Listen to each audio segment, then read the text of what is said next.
ay transforming lives. At malawak po yan. At hindi, sabi nga, hindi sapat yung isang araw, 10 minuto para i-discuss po yan, diba? Sa pamamagitan ng salita ng Diyos. Pero meron po siya mga ipinagkaloob po na puntos talagang nagbigay ng wisdom ang Panginoon. Jesus wants to transform our lives. Gusto kasi ng Lord ang Kanya nababago. Amen? Gusto ng Lord, kapag Kanya, makikita ng mundo na Kanya talaga. Amen? You are not who you are kung anong sinasabi ng mundo. Okay? Gusto sabihin sa atin ng Lord, hindi yung ikaw sa kung anong sinasabi ng mundo, kundi ikaw ay ikaw sa kung paano ka nilikha ng Diyos at tinawag ng Diyos. Paano tinawag ng Diyos si Apostol Pablo? Sa pamamagitan ng encounter. Alam niyo po, pagkatapos ng encounter ni Pablo sa Panginoon ng 3 araw, makikita natin after ng Gawa chapter 9. Andun na po yung chapter 10, chapter 11, andun na halos lahat nagsimula ng humayo si Pablo. Diba? Pagkatawag ng Diyos, naging malinaw sa kanya yung calling na kailangan mong ipakilala ako sa mga Hentil. Ngayon po nais sabihin ng Lord, nais niyang sabihin, kailangan maging malinaw sa iyo ang pagkatawag ko. You are here for a purpose. Amen po. Nais sabihin ng Lord, nais sabihin ng Lord na hindi lang ikaw yan dahil kung paano mo tignan ang sarili mo eh. Kundi meron ako nakita sa iyo na ako mismo ang nakakita kahit hindi mo makita sa sarili mo. Amen? Meron nakita ang Diyos na kakaiba sa Mark Benedict, sa Reggie, sa Angel. Meron nakita ang Diyos na kailangang kumumpleto, di ba? Sa kingdom niya. Amen? At isa ka doon. At number 1 po, ito. Jesus wants to change your life. Alam ko, paulit-ulit na yun. Di ba? Paulit-ulit natin naririnig na, oo nga, gusto akong baguhin ng Diyos. Pero yung pagbabago na yun, ang hirap araw-araw isabuhay. Amen? Yung pagbabago na yon, ang hirap araw-araw isabuhay sa kung paano tayo mag-isip, sa kung paano tayo manalita, sa kung paano tayo kumilos, sa kung paano tayo mag-speak. Blessing ba? Curse ba ang na-speak natin sa ibang tao? Madali po sabihin na, sige Lord, baguhin mo ako. Pero yung talagang mag-change yung isip mo, kagaya ng sinabi sa welcome, diba? Yung i-renew mo palagi yung isip mo na, kahit nahihirapan ka, lingkod ako. Kailangan kong magtiis kasi I am called for a purpose. Amen? Tinawag ka kasi may dahilan. At ano kaya ang dahilan ng Panginoon? Si Pablo naging malinaw. Ang dahilan ng kanyang pagkatawag ay upang ipalaganap ang salita ng Diyos sa mga Hintil. Ngayon, kailangan maging malinaw. Hindi pwedeng matapos ang araw na to na hindi mo nagiging malinaw ang pagkatawag mo. Diba? Sa Panginoon. Hindi pwedeng maging malabo sa iyo eh. Kasi gustong linawin ng Lord. Kaya po, you are here for a purpose. Matagal lang gustong pakialaman ng Diyos ang buhay mo. Alam mo ba yon? Amen? Matagal ka lang napapansin ng Panginoon. Kasi minsan, mapansin din po tayo talaga eh. Amen? At matagal na tayo napapansin ng Lord, akala mo lang hindi. Pero matagal niya lang gustong pakialaman yan. Ang gusto lang ng Lord, magmula sa iyo. Diba? Na i-welcome mo siya. Bukas sa iyong puso. I-welcome mo siya. Lord, pakialaman mo nga yung buhay ko. Kasi palagay ko hindi na tama, Panginoon eh. Palagay ko ikaw na lang yung kulang, Panginoon. Ang gusto lang ng Lord, marinig sa iyo mismo. At alam niyo po, lahat tayo magkakaroon ng turning point. Turning point to encounter God. At ang Diyos ang gagawa ng turning point na yon. Turning point ni Pablo yon. Na pumunta siya ng Damasco at yun yung turning point para ma-encounter niya ang Diyos. Alam ko po, meron sa atin, nagkaroon na ng turning point. Naganap na yon. Pero yung turning point na yon, minsan, nawawala ng power. Kasi minsan, nadadatnan na lang ng parang, sige, ganun na, nakilala na ang Diyos.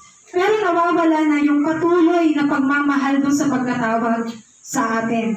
Kaya po, pinili ka ng Diyos upang ipahayag ang kadakilaan niya. Iisa lang po ang purpose nating lahat. Yun ay ang magbigay papuri sa Diyos. Yun ay magbigay. Diba? ng kagalakan sa Diyos at yun ay magdala ng kaluluwa. Alam niyo pa, pinakagusto ng Lord? Bunga. Ayaw ng Lord, disenyo ka lang. Ayaw ng Lord na ikaw nakakabit ka sa puno niya pero wala kang inaambag. Ayaw ng Lord eh. Ayaw ng Lord ng palalo. Ang tawag doon palalo. Yung parang palagi ka nung pinagbibigyan. Palagi ka nung pinagbibigyan na sige, nung nakaraang taon, walang bunga. Pero ayaw ng Lord manatili ka ng gano'n, nalulungkot siya eh. Kaya gusto ng Lord maging malinaw yung pagbabago sa buhay mo. Binago ka na ng Panginoon, ang kailangan lang, mamuhay ka. Mamuhay ka talaga bilang anak na binago ng Diyos. Kaya nga po, you are not what the world says, pagkat hindi ka nagmula sa mundo. Ang buhay na meron ka ay mula sa Diyos. Kaya you need to live sa kung paano sinabi ng Panginoon. Amen. Hindi sa kung paano mo sinasabi na mamumuhay ako ng ganito, may pangarap ako. Parang ang daling sabihin, ang daling mangarap para sa sarili natin. Pero nagiging malinaw ba talaga yung nais ng Lord sa buhay natin? Kaya nga po, sabay-sabay natin i-discover yung purpose ng Lord sa buhay natin. Sometimes God will use people to clear things for us. Katulad ni Ananias, naging malinaw kay Pablo ang lahat kasi ginamit ng Lord si Ananias. Kaya nga po kung meron pa sa atin, si pastor, ganyan, leader, o kaya kapatid sa Panginoon na pinapakita kayo sa vision, ganyan, pakinggan natin. Kasi minsan ginagamit sila ng Lord para maging malinaw talaga yung pagkatawag mo. Kasi sa'yo minsan nagiging malabo. Kaya gagawin ng Lord, kukuha siya ng kanyang lingkod. Linawin mo nga kay Nikki na ganito siya. Kasi nakakaisip siya ng ganito eh. Ngayon, linawin mo nga na hindi siya ganon. Andito akong Diyos niya. Hindi siya lingkod na walang kayang gawin. Siya ay lingkod na maraming kayang gawin. Hindi niya lang makita, kaya gusto ng Lord. Kaya po, tayong mga nandito ngayon, gustong gamitin ng Lord para sa kaluluwang nasa labas. Alam niyo po ba yun? May purpose tayo eh. At yun ay magbigay alam sa kaluluwang nasa labas na alam mo ba ikaw, hindi ka lang nabubuhay bilang anak.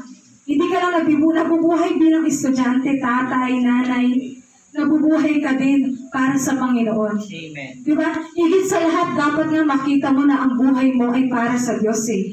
Kasi yun ang isa sa nakita ni Pablo. Amen. Sabi nga ni Pablo, diba? Hanggat maaari, hindi na siya ang makita eh.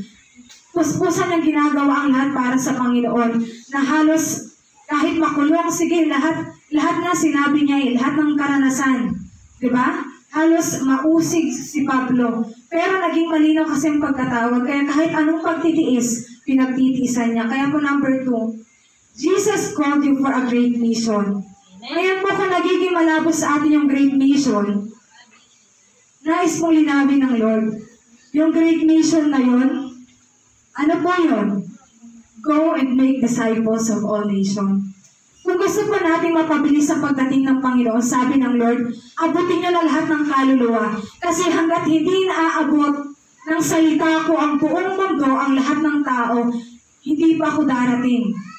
Kasi ayaw malusutan ng Lord na kapag dumating siya, sasabihin ng tao, hindi nga dumating sa akin, Lord, ang salita mo eh. Diba? Kaya hindi ako naligtas. Kasi walang nagsabi sa akin ng salita mo, ayaw mangyari yun ng Panginoon. Gusto ng Lord, walang tao na makapagsasabi na, Lord, hindi ko narinig ang tungkol sa iyo. Kaya kung gusto pa natin mapabilis, lumabas tayo sa tahanan natin kung yung kwarto mo yung nagiging comfort zone mo, para ma-stuck ka doon, wala kang magawa para sa Panginoon, lumabas ka. Sabi nga, the more na wala kang ginagawa, the more na nai-stuck ka at nakukulong doon sa dati mong pagkatao. Bakit? Kapag nag-iisip ka sa kwarto mo, marami kang naiisip. Tapos, pag mag-isa ka sa kwarto mo, walang ibang tao. Ay, imposibleng walang temptation dyan. Tapos, wala kang Bible reading, wala kang devotion. Nag-stay ka sa kwarto mag-isa, wala kang kasama. Imposibleng hindi ka sasapulin ng kaaway dyan. At ang kaaway, hindi ka niya sasabihin na parang tatakutin, hindi ganon. Ang kaaway, alam niya yung kiliti mo. Diba? Hindi ka nasisigawan na. Ikaw ganito ka. Hindi ganon eh.